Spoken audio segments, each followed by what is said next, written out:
Hello everybody, I am Dr. Shivani Bhatnagar, BBD university Lucknow. आज आपका जो पेपर है ICT second semester, ICT second same और मॉड्यूल आपका थर्ड में है प्रोग्राम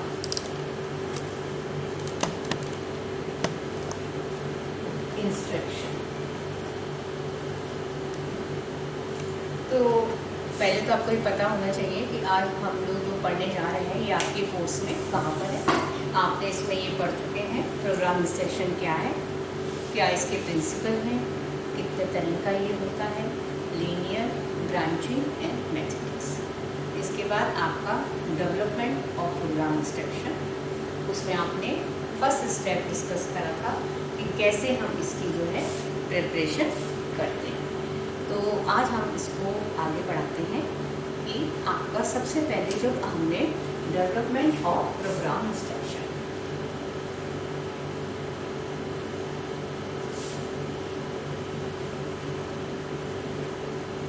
डेवलपमेंट ऑफ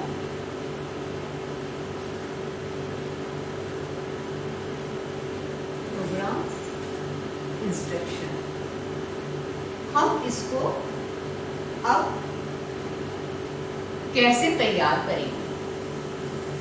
अगर आपसे कहा जाए कि भाई अब आप एक जो टॉपिक है या एक चैप्टर अब आप टीचिंग के थ्रू ना पढ़ा के आपको कैसे पढ़ना है, उसका एक प्रोग्राम बनाना है जिससे हम उसको प्रोग्राम के थ्रू बच्चे को पढ़ाएंगे। तो प्रोग्राम इंस्ट्रक्शन में क्या होता है, interaction between learning and learning material, और टीचिंग में interaction between teacher and student. तो इसमें टीचर नहीं है, हमें खाली लर्निंग, टीचर का काम क्या है, लर्निंग मटेरियल तैयार करना। अब लर्निंग मटेरियल कैसे तैयार किया जाए, इसके लिए आपको ज़रूरी है इसकी सारे स्टेप्स की जानकारी का। तो पहला डिस्कस हुआ था आपका क्या था, प्रिपरेशन। प्रिपरेशन में मैंने आपको सारा बता दिया था कि प्रिपरेशन में हम क्या करते हैं, टॉपिक देखते हैं कि किस टॉपिक का हमें बनाना है, प्रिपरेशन यानी कि तैयारी, कि हमें भाई पहले क्या करना होगा, पहले हमें टॉपिक सेलेक्ट करना होगा, टॉपिक को फिर डिवाइड करना होगा यूनिट्स में, फिर उसके फ्रेम्स तैयार करने होंगे, कि फ्रेम्स की देखना होगा कि भाई हमको फ्रेम्स का साइज़ कैसा रखना है। इसके बाद मैंने आपको बताया था कि प्री लिंग्विस्टिक नॉलेज की भाई उसकी बच्चों की पूर्व नॉलेज के आधार पे बच्चों की एज क्या है, उसका सब प्रोग्राम के बारे में पहले हम तैयारी करेंगे। भाई हमारे 6th क्लास के बच्चों का है, 7th क्लास के बच्चों का है, उनकी प्री नॉलेज कैसी। देखिए एक चैप्टर 6th क्लास में भी होता है और 10th क्लास में भी होता है, लेकिन जब आप प्रोग्राम बनाएंगे, मान लो 4th है साइंस में, आपने 6th क्लास के बच्चे के लिए बनाया है और 10th क्लास के बच्चे के लिए बना रहे हैं, तो आप देखिए उनका दोनों की जो प्रीवियस नॉलेज है अलग होगी। तो प्रोग्राम का जो डेवलपमेंट होगा हमारा उस आधार पर होगा। तो ये सब चीज़ तैयारी में हो गई थी, आपको बताया था। दूसरा था writing of the programme. Writing of the programme में बताया था आपको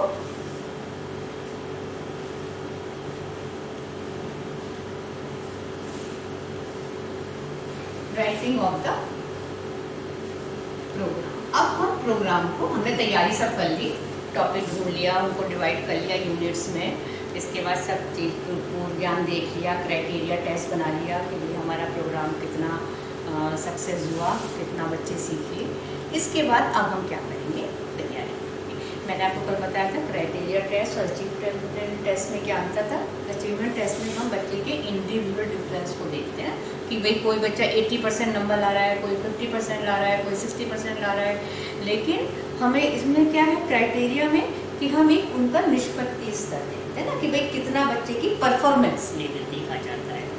तो इसके बाद अब हमने क्या देखा, आपने देखा राइटिंग ऑफ द प्रोग्राम। इसमें हमने देखा, ये देखेंगे कि भाई हम किस तरह से लिखेंगे, ब्रांचिंग में लिखेंगे, मैथमेटिक्स में लिखेंगे, या हम लीनियर में लिखेंगे। आपने देखा तीनों में ही लिखने का तरीका अलग होता है ना। लीनियर में एक हमारी इंस्ट्रक्शंस केवल इंफॉर्मेशन 2-4 लाइन की होती है। ब्रांचिंग में आप देखिए कि क्या हाफ पेज या कभी कभी 2-3 पेज इंफॉर्मेशन हो जाती है। मैथमेटिक्स में अलग तरह के फ्रेम्स होते हैं। तो पहले हम ये डिसाइड कर लें कि भाई हमें किस तरह का प्रोग्राम बनाना है, किस तरह की हमारी इसमें स्टाइल है। है ना। तो इसमें हमने पहली चीज देखी कि हमारा स्टाइल क्या है लिखने का, है ना, कि भाई लीनियर है, ब्रांचिंग है।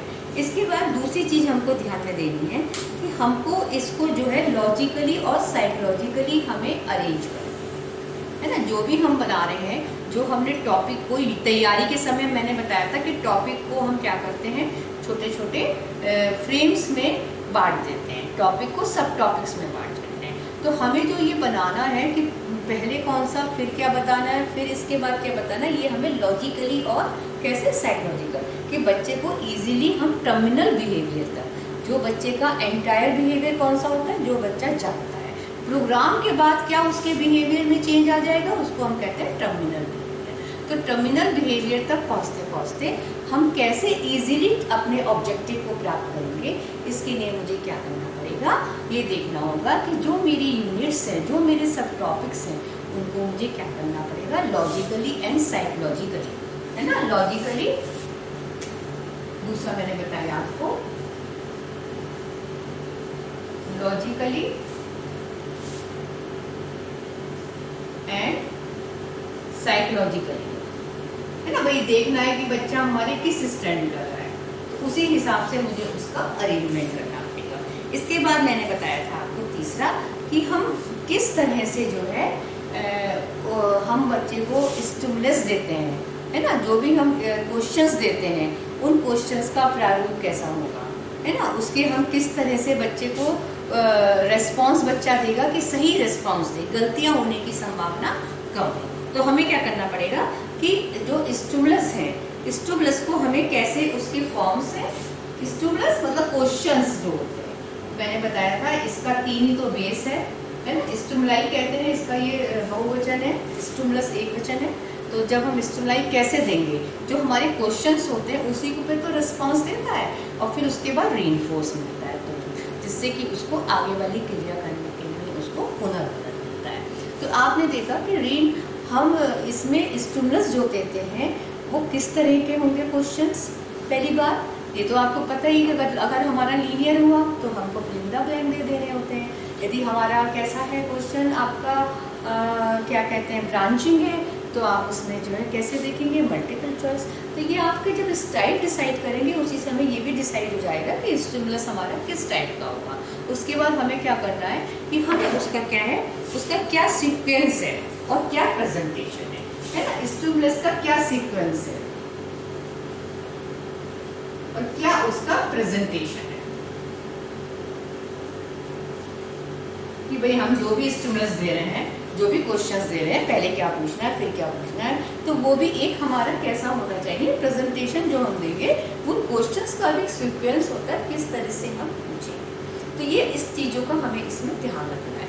इसके बाद मैंने बताया कि अब हम क्या करेंगे, ये तो हमारा क्या हो गया, ये हमारे पॉइंट्स हैं जो हमें ध्यान रखने हैं, है ना। ये पॉइंट्स हैं कि हमें पहले क्या सोचना है कि हमें कि क्या स्टाइल है, उसके बाद हमें लॉजिकली एंड साइकोलॉजिकली हम क्या करते हैं, जो हमारा वो है आपका विषय सामग्री है, जो हमारा कंटेंट है ना, जो भी हमारा कंटेंट है, जो भी हमारा टॉपिक है, उस टॉपिक को जब हम 3 भागों में बांट देते हैं, तो इसका जो हमारा क्रम है कि पहले क्या बताएं, फिर कौन सा क्रम रखें, फिर कौन सा, तो ये हमारा सेकंड स्टिमुलस हो गया आपका। क्वेश्चंस का हमारा सीक्वेंस क्या है, किस तरह से हमें कौन सा क्वेश्चन पहले पूछना है, ये भी हमारा प्रेजेंटेशन और सीक्वेंस।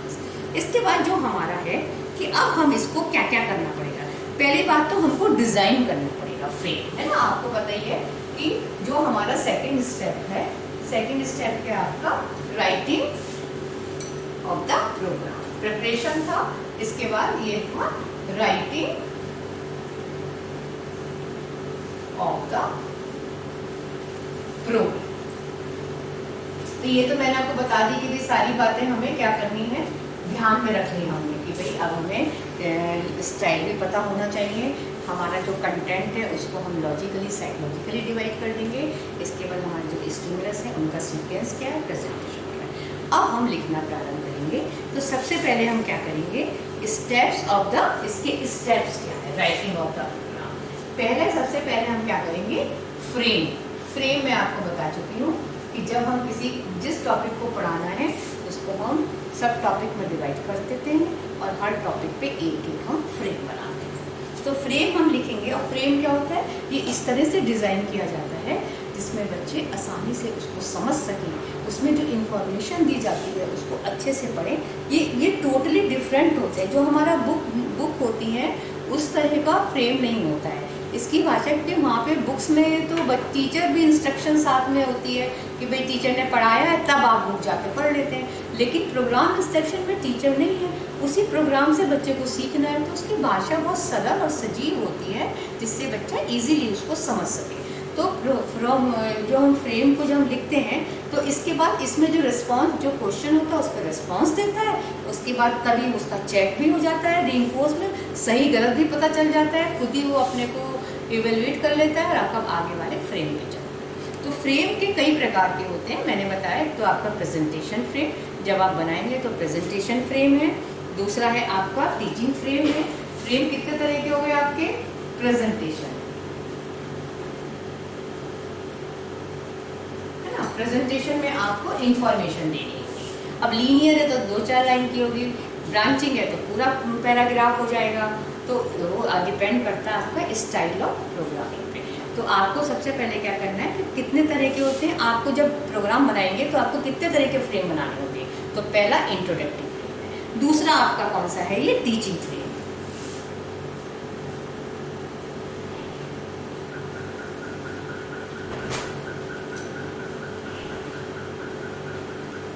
और तीसरा है आपका प्रैक्टिस,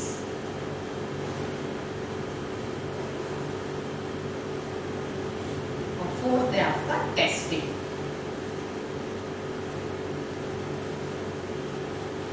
तो ये आपको क्या करना है, फ्रेम, इतने तरह के फ्रेम आपको बनाने होंगे। तो इनकी जानकारी के लिए आपको क्या करना पड़ेगा कि इसमें हम क्या करते हैं कि आपने जो भी प्रेजेंटेशन में जो भी आपको बच्चे को इन्फॉर्मेशन देनी है वो आप उसको पेज पे उस फ्रेम पे लिखी जाएगी। उसके बाद जो आपका मैंने बताया टीचिंग फ्रेम, टीचिंग फ्रेम में आपको क्या करना पड़ेगा कि इसमें आपको जो आपने इन्फॉर्मेशन दी है, अब आप उस पर क्वेश्चन जो देंगे साथ में प्रॉम्प्ट्स भी आ जाते हैं। प्रॉम्प्ट्स मैं बताऊंगी अभी क्या है, ये है प्रॉम्प्ट्स भी आ जाते हैं। प्रॉम्प्ट्स क्यों क्या कहते हैं, ये एक तरह के क्यूज हैं या कोई हिंट है जिसे बच्चा आंसर देने में उसकी सहायता करते हैं, है ना। हेल्प, ये भी एक तरह के स्टिमुलस साथ में दिया जाता है जिससे उसको देख के बच्चा आंसर समझ जाता है। तो टीचिंग में हम प्रॉम्प्ट्स देते हैं, अभ्यास में हम प्रॉम्प्ट्स जो है नहीं देते हैं, है ना, क्योंकि अब बच्चे को जो है हम क्या करते हैं कि प्रॉम्प्ट्स में जो है हम इसमें हम रीइंफोर्समेंट भी साथ में चलता है, साथ साथ कि भाई अगर बच्चे ने आंसर दिया गलत है या सही है, साथ साथ उसके नंबरों की चेकिंग भी चलती जाती है, उसको अपने आंसर का भी सही पता चलता जाता है। तो इसमें इसके बाद जब ये हमारा टेस्टिंग फ्रेम होता है, इसमें हम किसी तरह का हिंट या प्रॉम्प्ट्स नहीं देते हैं, जिससे बच्चे को जो है अपने आप ही अब धीरे धीरे हम प्रॉम्प्ट्स, एक बार हम टीचिंग में रहता है, कहीं प्रैक्टिस में भी हम प्रॉम्प्ट्स अवॉइड करते हैं, टेस्टिंग में तो हम पूरी तरह क्या करते हैं, वो जो है कि वो नहीं करते हैं, बिल्कुल भी नहीं देते हैं प्रॉम्प्ट्स, है ना। अभ्यास में हम इसमें जो नवीन उसको एक बार प्रैक्टिस की जाती है तो प्रैक्टिस में भी हम प्रॉम्प्ट्स नहीं देते। टीचिंग वाले फ्रेम में हम हिंट देते हैं, क्योंकि टीचिंग वाला फ्रेम क्या है, वो सीखने और सिखाने की प्रक्रिया होती है।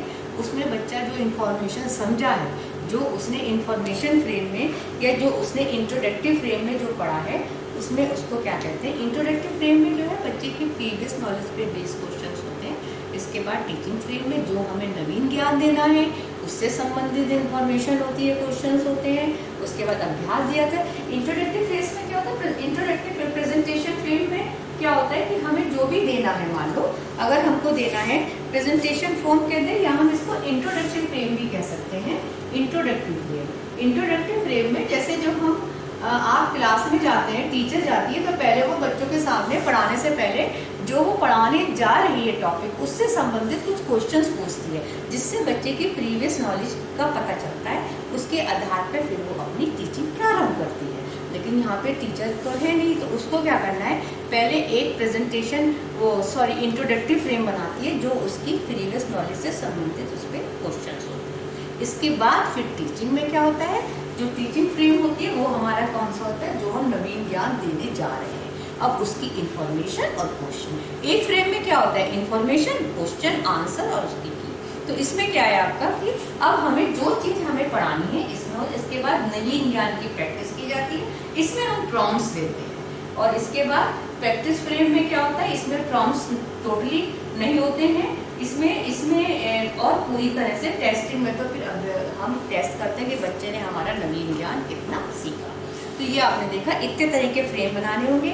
अच्छे फ्रेम कैसे होते हैं, भाषा आसान होनी चाहिए, कोई ऐसी कॉम्प्लिकेटेड भाषा, सेंटेंस छोटा होना चाहिए, बच्चे को उसकी भाषा समझ में आए, उसको ये ना हो कि वो उसका मतलब ही नहीं समझ पा रहा है।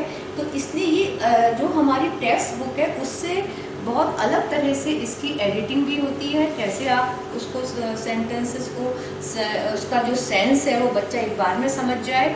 तो इसमें फ्रेम्स में आपको ध्यान रखना है, अच्छा फ्रेम वही होता है कि जिसमें हम फ्रेम में हमें प्रॉम्प्ट्स का भी यूज़ कर लेते हैं। हमें लगता है कोई बहुत अगर ये जटिल चीज़ है बच्चा नहीं समझ पाएगा तो उसके संग में थोड़ा सा प्रॉम्प्ट भी यूज़ करते हैं, आंसर देने में उसको आसानी होती है और गलत क्रिया करने की संभावना कम हो जाती है बच्चे। इसके बाद जो है प्राइम एंड प्रॉम्प्ट्स, जो आपको मैं यहाँ बार बार बता रही हूँ, प्राइम एंड प्रॉम्प्ट्स ये प्राइमिंग टेक्निक और प्रॉम्प्ट्स टेक्निक भी कहलाते हैं।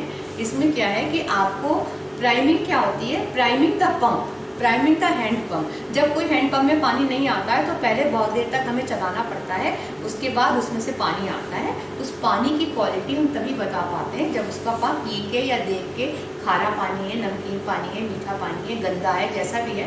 तो इसी तरह ये प्राइम वर्ड जो है उसी से बना है कि जब टीचर क्लास में जाती है तो क्या करती है कि भाई पहले हमें पता चाहिए बच्चे की प्रीवियस नॉलेज कितनी है ना, जो मैं पढ़ाने जा रही हूँ बच्चा कितना जानता है। इसके लिए वो कुछ क्वेश्चंस पूछती है जिससे प्राइमिंग है ना, जिससे उनके आंसर से मुझे पता चलता है कि बच्चों का 6th क्लास के बच्चे हैं लेकिन हो सकता है वो बातें ना जानते हो जो आप सोच कर आई हैं कि ये तो बच्चे जानते ही होंगे। तो लेकिन आपको तभी बच्चा नहीं समझता फिर नई बात आपकी, तो पहले हमें उसका पूर्व ज्ञान देखना होता है। इसके लिए मुझे प्राइम्स यदि मैं वहाँ पे इंट्रोडक्टरी फेज में यदि मैं हिंट का यूज़ कर रही हूँ तो वो क्या होता है, प्राइमिंग टेक्निक। इसके बाद प्रॉम्प्ट्स क्या होते हैं, अगर मैं हिंट का प्रयोग किस में कर रही हूँ, टीचिंग फेज में कर रही हूँ, तो उसको हम क्या कहते हैं, प्रॉम्प्ट्स। तो प्राइमिंग एंड प्रॉम्प्ट्स दोनों का फंक्शन एक ही है, बस अकॉर्डिंग टू सिचुएशन इनका नाम चेंज है।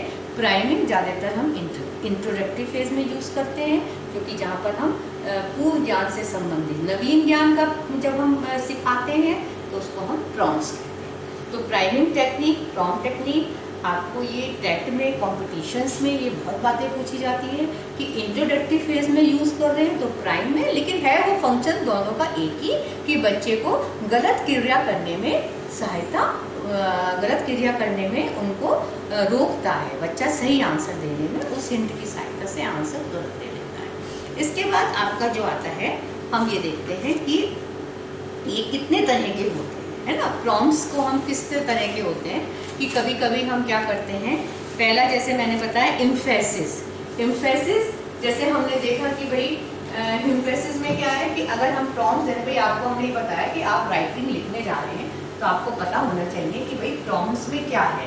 प्रॉम्प्ट्स आप 3 तरह से हैं कि जैसे हम कोई आंसर जानना चाह रहे हैं कि दिल्ली भारत की राजधानी है, तो हम क्या करेंगे, दिल्ली पे एक अंडरलाइन कर देंगे, इम्फेसिस दे देंगे, तो बच्चा उसको समझ जाएगा कि ये इसका आंसर है। तो ये क्या इम्फेसिस, या मैं उसको बोल्ड अक्षर में लिख दूंगी थोड़ा, तो उससे इम्फेसिस माने उस क्वेश्चन का आंसर है उसको मैं थोड़ा सा क्या कर दूंगी, डार्क कर दूंगी या उस पर अंडरलाइन कर दूंगी, या थोड़ा और भाषा और इटालियन में या किसी भाषा में ऐसे करके कर दूंगी जिससे कि आप समझ जाएंगे। तो ये कौन सा होता है, इम्फेसिस प्रॉम्प्ट्स हमेशा बोलते हैं, ये है प्रॉम्प्ट्स। कितने तरह के होते हैं, इम्फेसिस जैसे मैंने आपको अंडरलाइन कर दिया, रेखांकित कर दिया। दूसरा होता है फॉर्मल प्रॉम्प्ट्स। फॉर्मल प्रॉम्प्ट्स कौन से होते हैं, जो हम फॉर्मल कौन से होते हैं, फॉर्मल जैसे जो बच्चा क्रिया करता है उसकी अनुक्रिया पे जो मैं रिइंफोर्समेंट देती हूँ, है ना, उससे बच्चे को पता चलता है कि हम उसको कोई हिंट दे रहे हैं, तो उससे भी हिंट मिल जाता है उसको। तो हिंट बेसिकली आंसर देने में सहायक हो रहा है। तो हम देखिए यहाँ पे तो टीचर है नहीं, अगर क्लास में बच्चे से आंसर दिया, बच्चे ने गलत बताया तो टीचर उसको ठीक से जो है आंसर देने में, या वो दोबारा किससे पूछेगा। तो प्रोग्राम इंस्ट्रक्शन में हम क्या करते हैं, हिंट दे देते हैं, तो बच्चा उसको आंसर आसानी से दे देता है। कुछ होते हैं तीसरे तरह के होते हैं थीमेटिक प्रॉम्प्ट्स।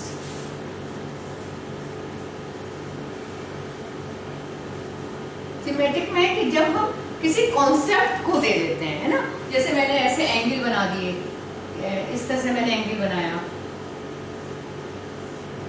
है ना, ए बी सी, एक मैंने ऐसे बना दिया और एक मैंने बना दिया ऐसे एंगल।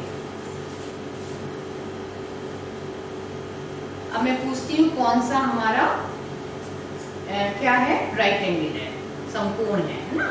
तो कौन सा होगा आपको पता है, इसका बेस मैंने बताया है कि 90 डिग्री का जो होता है उसको हम क्या कहते हैं, कौन सा कहते हैं, राइट एंगल या समकोण, है ना। तो इसमें क्या है कि हमने ये देख लिया नाप के 90, तो इसका मतलब इसका कॉन्सेप्ट यानी कि साइड में दे दिया कि भी जो भी हमारे एंगल होते हैं 90 से कम होते हैं या 90 से ज़्यादा होते हैं, 90 तो 90 से कम होते हैं तो उसे न्यून कोण कहते हैं, और यदि 90 से ज़्यादा होते हैं तो उसको अधिक कोण कहते हैं, 90 का होता है तो उसको समकोण। तो थीमेटिक उस किसी कॉन्सेप्ट को मैंने हिंट के रूप में दिया। तो ये आपने देखा हमारे प्रॉम्प्ट्स हैं। इसके बाद हम धीरे धीरे कभी कभी इस पर टिप्पणी आ जाती है, शॉर्ट नोट आ जाता है कि फेडिंग ऑफ प्रॉम्प्ट्स क्या है।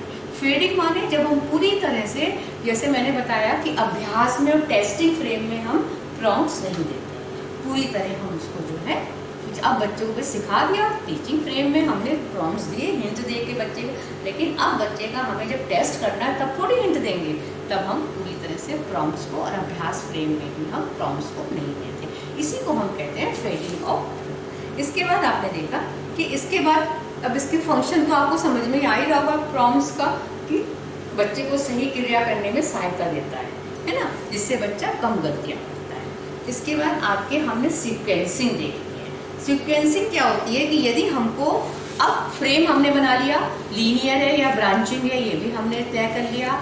इसके बाद मैंने कितने तरह के फेज वो बनाए, मैंने इंट्रोडक्टिव फ्रेम बनाया, उसके बाद मैंने टीचिंग फ्रेम बनाया, उसके बाद हमने कौन सा बताया, अभ्यास बनाया, फिर टेस्टिंग बनाई। इन फ्रेम का हमने बता दिया भाई कैसे बनाना है। तो इंट्रोडक्टिव में आपको इंट्रोडक्टिव बेस बनाना है, उसके बाद आपको टीचिंग में आपको जो नई चीज़ सिखानी है उसको संबंधित बातें होंगी। फ्रेम में क्या होता है, इंफॉर्मेशन, क्वेश्चन, है ना। लीनियर है तो फ्लिंदब है, अगर ब्रांचिंग है तो कैसा होगा, मल्टीपल होगा। इसके बाद प्रॉम्प्ट्स का यूज़ करेंगे आप, टीचिंग में करेंगे, इंट्रोडक्टिव में करेंगे, लेकिन टेस्टिंग और एक्सरसाइज में आप नहीं करेंगे। इसी को हम कहते हैं फेडिंग ऑफ फ्लो। अब आपका जो है, अब हम जो इसमें देखने जा रहे हैं, अगला आपका क्या है कि हमें सीक्वेंसिंग ऑफ द फ्रेम, कैसे हमको कितने तरह से हम सीक्वेंस हम करेंगे, मतलब फ्रेम को हम कितने तरह से, कैसे हम उनको अरेंज करेंगे कि भाई कैसे हमें फ्रेम करना है, भाई क्या हमारा लॉजिक होगा। तो इसके लिए हम क्या करते हैं, 3 तरह से हम करते हैं। हम सीक्वेंसिंग ऑफ फ्रेम जो है वो हमारा कितनी तरह से होता है, 3 तरह से होता है।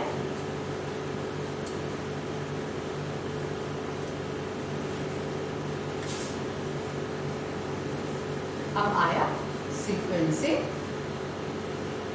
Of frame. भाई अब हमने फ्रेम भी बना लिया, उसके बाद स्टाइल भी पता चल गया, फ्रेम को हमने 4 तरह के बना लिए। अब हमारे पास सब फ्रेम्स तैयार है ना। एक हमारा इंट्रोडक्टिव फ्रेम भी है, कुछ हमारे टीचिंग फ्रेम है, अभ्यास फ्रेम है, और हमारे टेस्टिंग फ्रेम है। अब हमको ये देखना है कि अब एक फ्रेम में तो सारा होगा नहीं, उसमें कई सारे फ्रेम होंगे, है ना। तो उन फ्रेम को हम कैसे सीक्वेंस करेंगे, इसके लिए हमको क्या करना है, इसके 3 तरीके हैं, ये आपको जानकारी जरूरी है, क्योंकि हमें ये जब टेट में आता है तो ये पूछा जाता है कितने तरह से हम सीक्वेंसिंग करते हैं।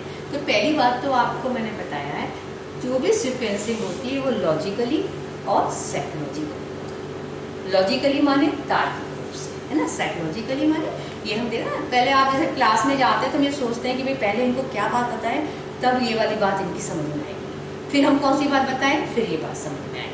तो इसके लिए हमें क्या करना है, लॉजिकली, जैसे बच्चे के हमारा स्टैंडर्ड है, जिस क्लास के बच्चे हैं उस तरह से हम उसको अरेंज करेंगे। तो इसके जो 3 तरीके हैं, पहला है मैट्रिक्स।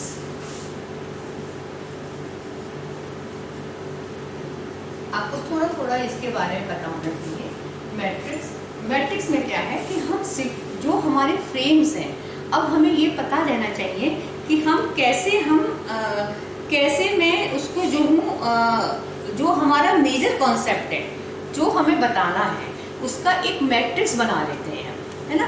कि भाई मेरे ये, अगर मुझे लगता है कि भाई मुझे अब ऐसे बार बार पलट के फ्रेम्स देखने होंगे, यदि मैं एक मैट्रिक्स बना लेती हूँ, है ना। टीचिंग फ्रेम है, टीचिंग फ्रेम में हम कैसे मेरे कितने फ्रेम है और उस फ्रेम में किस फ्रेम में प्रॉम्प्ट दिया है, किस में नहीं दिया है, तो एक मुझे एक ऑल ओवर पिक्चर दिख जाती है मैट्रिक्स में। अगर मैं देखती हूँ तो बहुत सारे प्रॉम्प्ट दे रही हूँ, हर में दे रही हूँ, नहीं भाई हर में नहीं देना चाहिए, एक बार छोड़ के, इससे बच्चे बिना हिंट के करना ही नहीं सीखेगा। तो मैट्रिक्स क्या है, ऑल ओवर पूरी पिक्चर हम एक फ्रेम के रूप में, जैसे हम मकान बनवाते हैं, ब्लूप्रिंट बनाते हैं, उस ब्लूप्रिंट से आपको अंदाजा लग जाता है कि हमारे घर का नक्शा, ये थोड़ी बनने के बाद हम यार ये तो किचन गलत जगह बन गई है, उसको तोड़ो मकान को, है ना। तो इसी तरह से हम आगे बढ़ने से पहले एक बार अपने फ्रेम की सीक्वेंसिंग पे निगाह मार लेते हैं कि अगर कुछ चेंज, क्योंकि देखिए प्रोग्राम में आप लिख रहे हैं, फिर ये टाइप, फिर प्रिंट होगा, प्रिंट होने के लिए फिर आपको 50-60 कॉपी प्रिंट करानी है, बाद में आपको लगे अरे ये तो सीक्वेंसिंग गड़बड़ हो गई है, फिर बाइंडिंग खत्म, तो कितना पैसा। तो इसलिए पहले ही जो है हम एक मैट्रिक्स बना के देख लेते हैं कि हमें कुछ सीक्वेंसिंग में कुछ चेंज करना हो तो उसी समय हम कर लेते हैं। एक तरीका ये रूलेज है ना। रूलेज में क्या होता है कि हम पहले जो है, रूलेज में पहले हम रूल बताते हैं, तब फिर एग्जाम्पल देते हैं, है ना। ये तरीके हैं। अब आप इसमें अकॉर्डिंग टू कन्वीनियंस रूलेज, पहले हम रूल बताते हैं और फिर हम एग्जाम्पल देते हैं। ये तरीका है लिखने का कि आप सीक्वेंस का। दूसरा मैंने बताया आपको कि एक होता है आपका, तीसरा होता है आपका, इसमें अगर हम करते हैं एक ग्रुप,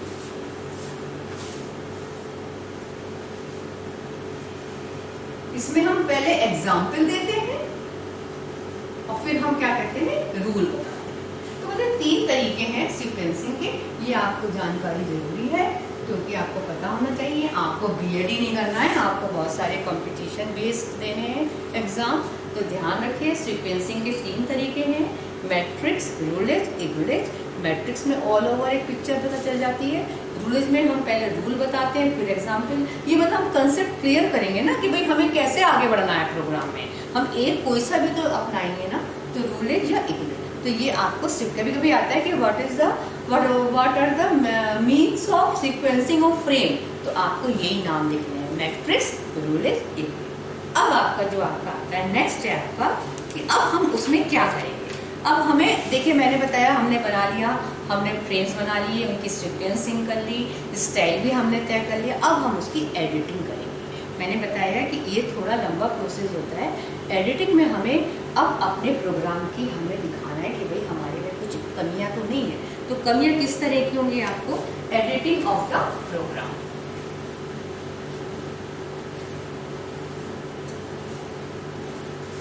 एडिटिंग ऑफ द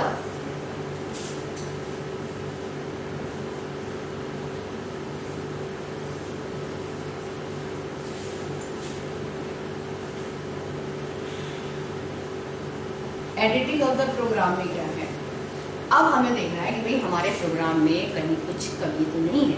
तो किस तरह की कमी, पहले तो हम टेक्निकल एक्यूरेसी देखेंगे। नंबर 1 टेक्निकली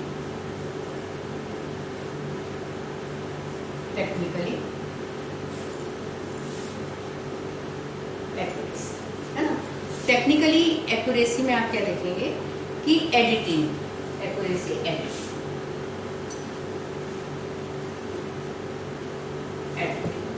हमें देखना है कि हमारा जो वो है, क्या कहते हैं, जो हमारे उसमें जो हमारे फ्रेम्स बने हैं उसमें कहीं किसी तरह की वो तो नहीं है कि भाई हमारा कोई चीज़ ऐसी है कि कोई हमने कॉन्सेप्ट्स में क्लियर नहीं हो रहा है, जो हम बताना चाह रहे हैं उसमें कहीं हमें लगता है कि सब्जेक्ट मैटर, हमारे सब्जेक्ट एक्सपर्ट को दिखाया जाता है एक तरह से ये सब चीज़, कि जिसमें हमारा जो ये सब्जेक्ट जानता हो। तो अगर वो उसमें कुछ कमी बताते हैं कि नहीं इसमें आपने ये डिवीज़न ऑफ सब टॉपिक गलत हुआ है, या आपको पहले ये इसमें एक और बना दीजिए, या ये इसको रिमूव कर दीजिए। तो इसमें हम बेसिकली क्या करते हैं कि सब्जेक्ट एक्सपर्ट है ना, सब्जेक्ट एक्सपर्ट से सब्जेक्ट एक्सपर्ट देखता है कि जो जिस पर हमने बनाया है, जिस सब्जेक्ट पे बनाया है। जैसे मैं मैथ का कोई मैंने प्रोग्राम बनाया तो इसी मैथमेटिक्स के टीचर को भी दिखाऊंगी क्या ये कंटेंट। मालूम हो सकता है कि मैं ज्योग्राफी का बना रही हूँ, तो मैं एक बार के ज्योग्राफी में जो एक्सपर्ट है टीचर उसको भी दिखाऊंगी। तो टेक्निकली कुछ चीज़ वो कमियाँ या बताएगा तो उसको हम ठीक कर लें। इसके अंदर हम इलस्ट्रेशन या मैं ऑडियो विजुअल एक्सपर्ट को भी दिखाऊंगी।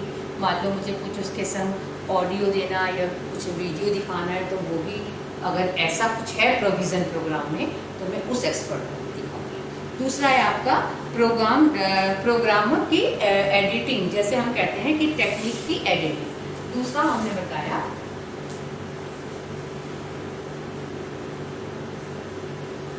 Technique editing. इसमें हम क्या कहते हैं कि अब हम ये दिखाएंगे कि भाई अब प्रोग्राम एडिटिंग में क्या करेंगे कि हमको ये देखना है कि जो हमारे मैंने प्रोग्राम इंस्ट्रक्शन के जो वो हैं, मतलब एक्सपर्ट जो इस प्रोग्राम की कुशलता है उनमें, है ना, कौशल उनके अंदर है। एक बार हम प्रोग्राम को उनको भी दिखाएंगे कि जो प्रोग्राम इंस्ट्रक्शन का आधार है जो हम बना रहे हैं, जो हमने बनाया है, क्या उसमें कुछ वैसी कुछ कमियां तो नहीं है। तो हम प्रोग्रामर टेक्निक एडिटिंग में क्या है कि हम उसमें हम ये दिखाते हैं कि प्रोग्राम इंस्ट्रक्शन में जो एक्सपर्ट है, तो इसमें जो प्रोग्राम एक्सपर्ट है उनको दिखाते हैं ना कि भाई आपका एक्सपर्ट उसको दिखाया जाता है। इसके बाद तीसरा जो हमारी एडिटिंग होती है वो क्या है आपका कंपोजिशन एडिटिंग।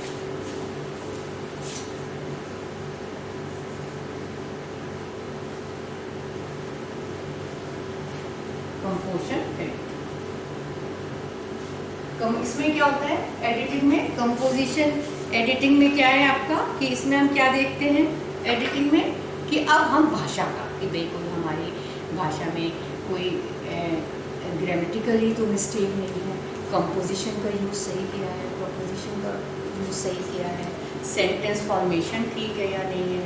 तो इसमें हम क्या करेंगे, अब क्या करेंगे कि हम इसमें किसको दिखाएंगे कंपोजिशन में कि ये length of the fill in the blank हमारी सही है नहीं है। तो ये सब हम इसमें कहेंगे पंचुएशन फॉर्म ठीक है नहीं है। तो इसमें हम किसको दिखाएंगे आपको लैंग्वेज एक्सपर्ट, है ना, लैंग्वेज एक्सपर्ट। तो आपने देखा कितने तरह से करी, टेक्निकली प्रोग्राम टेक्निकल एडिटिंग और कंपोजिशन एडिटिंग। कि अगर आपको टेक्निकली के लिए हमें सब्जेक्ट एक्सपर्ट को दिखाना है, प्रोग्राम टेक्निक के लिए हमें प्रोग्राम एक्सपर्ट को दिखाना है, और कंपोजिशन के लिए हमें लैंग्वेज। तो हमें तीन तरह से हमने अपने प्रोग्राम का क्या करा, परीक्षण किया कि भाई तुम एक सब्जेक्ट वाले को भी दिखा दिया, जो ग्रामर का कोई एक्सपर्ट है उसको भी दिखा दिया, प्रोग्राम इंस्ट्रक्शन का जिसको कौशल है बनाने का प्रोग्राम उनको भी दिखा दिया। तो इस तरह से हमारी तीन तरह की क्या हो गई आपका, हमने वो कर लिया कि अब हमने किस तरह से एडिटिंग करनी। अब आपका जो है कि अब हमको क्या करना है, ट्राई आउट, कैसे हम उसको हम क्या करेंगे, प्रोग्राम का बन गया, उसका हमने हर तरह से हमने उसका यूज़ भी कर लिया। अब तीसरा स्टेप, ये तो आपका वो था, अब हम जो तीसरा स्टेप आता है वो आपका आता है try out of the modification of the programme. तो मुझे लगता है कि आपको इतना ये नॉलेजेबल सेशन रहा होगा। थर्ड स्टेप में नेक्स्ट प्रोग्राम वीडियो में लेक्चर में लूँगी, जिसमें आपको तो एक तरह से आपने पहले में देखा प्रिपरेशन ऑफ द प्रोग्राम, इसके बाद आज आपने देखा कैसे हम फ्रेम को लिखेंगे, कैसे फिर उसकी टेक्निकली हम एडिटिंग करेंगे। अब नेक्स्ट वीडियो में आपका अब हमारा प्रोग्राम बन के तैयार हो गया है, जिसमें हमने एडिटिंग भी हर व्यक्ति को भी दिखा लिया है, लैंग्वेज भी ठीक हो गई है, टेक्निकली भी ठीक हो चुका है हमारा, और प्रोग्राम की जो बेसिक चीज़ है उसको भी दिखा दिया है प्रोग्राम एक्सपर्ट को। अब हमें क्या करना है, अब हमारा जब पूरा प्रोग्राम तैयार हो गया है, अब हमें आगे बढ़ना है। उसके लिए जो एक स्टेप जो आगे होगा वो है आपका ट्राई आउट और मॉडिफिकेशन ऑफ, यदि कोई और गलती भी है तो हम उसको कैसे देंगे, थर्ड स्टेप आपका जो मैं नेक्स्ट वीडियो में दूंगी। आशा करती हूँ आपको